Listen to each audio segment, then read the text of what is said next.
Welcome back to Josh Does Math. In this video, we're going to be taking the derivative of this complicated function right here. So I can see that it's a quotient, so I'm going to be starting off with the quotient rule. So I'm looking at derivative of the top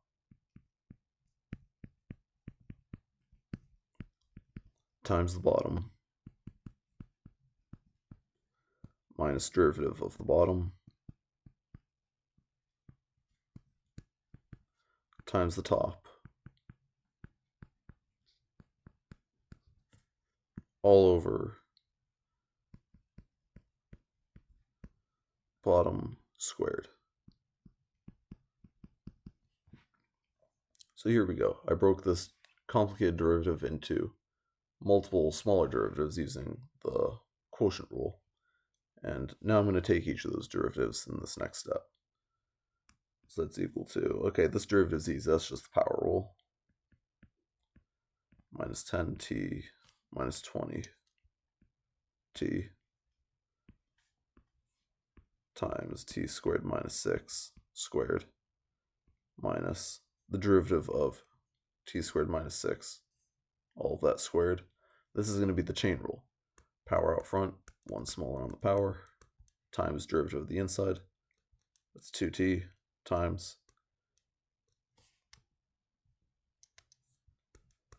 t to the fourth minus 10t squared. Still all over that denominator, t squared minus 6 to the fourth. All right. Now I'm done taking all of my derivatives. All that's left is to clean this up a little bit. So is there anything you see that we can clean up? Well, there's some factors that we could pull out, so maybe I'll start by doing that. I can see that I can pull a 4t out of this set of parentheses right here.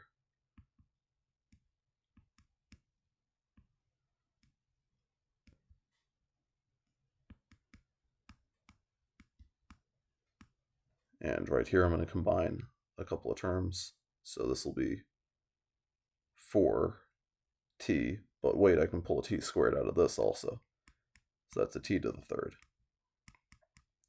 times t squared minus 6 times t squared minus 10 all over t squared minus 6 to the fourth. So there's a little bit more that I could do here. T squared minus 6 term, or t squared minus 6 factor is in both the numerator and denominator, so I can cancel that. And I also have a 4 in the top that I can, or a 4t in the top that I can pull all the way out. So all these simplifications aren't necessarily needed, but sometimes it's nice to do them if the whole thing simplifies very nicely. But in this case, I don't think it will.